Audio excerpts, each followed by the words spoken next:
Amnesty International's accountability framework has a set of core standards that cover good governance and operational values and practices. One important pillar are the finance and growth standards, which focus on good financial management processes and policies that can manage fundraising and growth strategies. These standards cover commitment around compliance with financial regulations, financial due diligence, controls and risk management, sustainable funding, diversification of income, anti-corruption, bribery.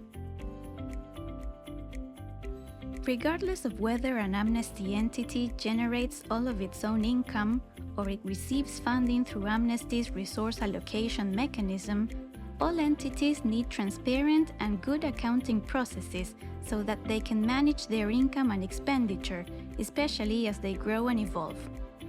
They also need to report these to public bodies and comply with legal regulations, to their members and to the donating public, that they are managing donations and income raised through donations ethically and in line with good governance and towards the causes that are being funded.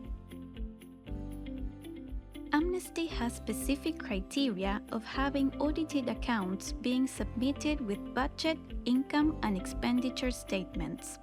Maintaining records of these accounts is vital. It is important for senior leaders and board members to also have oversight of these accounts and to monitor possible risks to resources and good financial planning and forecasting for the future sustainability of the organization. For Amnesty, all entities must be able to report using the Common Financial Reporting Framework of Amnesty International, COCOA. Sustainable funding and income generation in the Amnesty model is linked to generating more members and supporters. The more supporters Amnesty has, the more donors and donations we receive. As we continue to make impact and there is greater recognition of Amnesty's work, there is less attrition and greater financial sustainability. Therefore, growing membership and engaging them in Amnesty advocacy and campaigns is closely linked to income generation as well.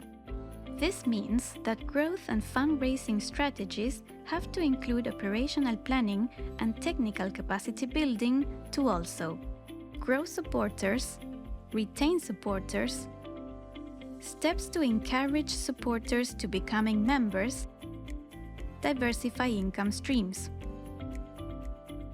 Fundraising also includes having clear mechanisms to measure and report on fundraising performance. As a minimum, reporting should include growth, decline, and reasons why, where the new funds are coming from, the direct result of specific fundraising initiatives, and what can be learned from these. Income generation and sustainability need to be protected through policies that support anti-bribery and corruption and ethical procurement and use of funds. Therefore, a code of conduct that clearly outlines what constitutes bribery, corruption and fraud, in addition to the preventative and detective processes, is vital. This includes advice on good practices, how to identify risks in different scenarios, and a specific whistleblowing policy and procedure. Training on the Code of Conduct must be mandatory as part of each induction and ensure to cover bribery, corruption and fraud for staff. Procurement policies and processes, such as due diligence, screening, and a competitive tender process to support the management of corruption risk, are important to safeguard the management of income and ensure expenditure is managed appropriately and with accountability. Periodic training and skill development is required for staff in order to manage these processes well as investment in corresponding technology and software. Please look through some of the resources available under the Finance and Growth pillar on Amnesty Leadership for specific guidance on associated practices to learn more. If you have any feedback on these pages or questions, please write to us on core.standards@amnesty.org.